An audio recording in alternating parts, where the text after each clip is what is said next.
Hey guys, today I'm coming at you with a tip video on how to repair a carving. Now, I'm about to do a test repair on a piece of cottonwood bark, but this same technique applies to really any type of wood that busts in the middle of a project where you have a lot of detail or maybe some detail.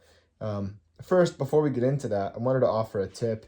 If you're in the middle of a project and you notice there's a fault line, a crack, something about to shift, and you haven't started detailing yet, I always recommend you hedge your bets and fix the crack before you start adding any more detail that might be lost when the thing cracks and breaks. So anyway, we've got a piece here, and let's just say while I'm carving, I really don't use judgment, and I crack the whole face off, right? I know it's a little sad to do that to a test piece, but you get the idea. So no going back now, right? No second takes for this video.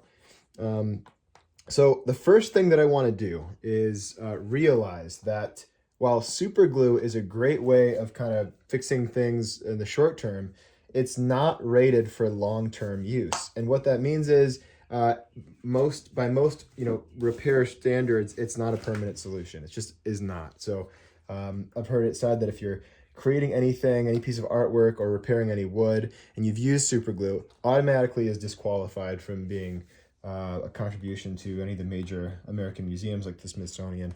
Not that we're trying to get in the Smithsonian, the point is it's not a permanent solution. So say you want to work on a project and it's a little bit, you don't want to wait for the glue to dry.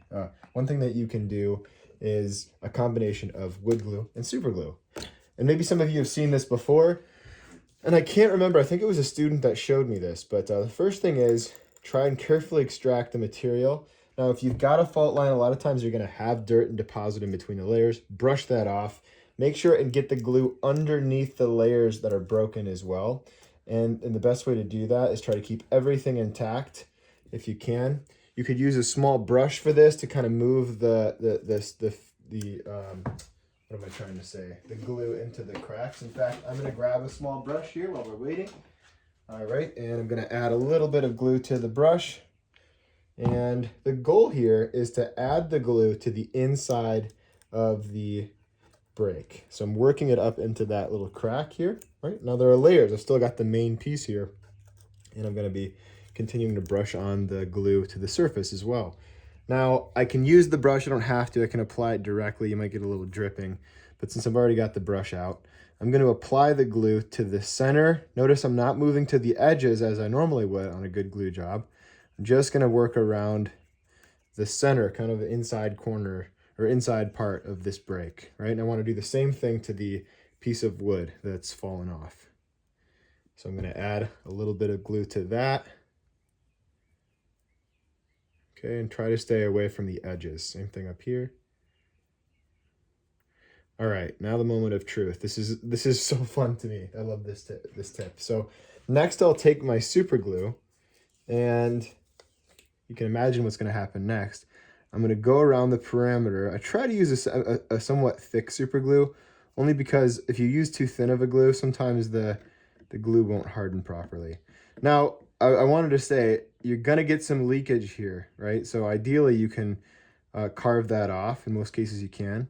But I'm going to try to keep as consistent a ring of glue around the perimeter as I can. Of course, it might be a little bit excess, but the idea is to get it all the way around the perimeter of the break, to apply it again, and just for the sake of video, because we don't want to have to wait a long period of time, I'm going to use an accelerant. But first, I really want to make sure that this is properly, that the meeting is properly created. So I want to make sure there's no gaps or anything.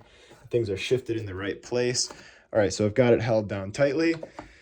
Next thing I'm using, again, this is not necessary in all cases, but when I'm filming, a lot of times I like to use, this is M-I-T-R-E-A-P-E-L, Mitrapel, I'm not sure if that's right, but shake that up, and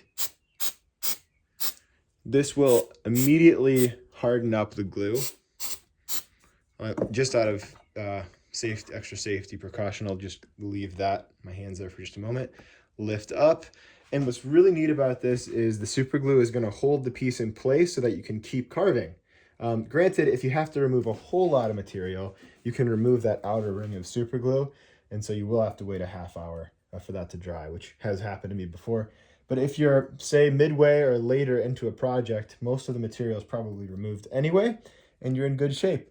So that's that. That's my way of repairing brakes. More on other repairs in the future. Thanks for watching.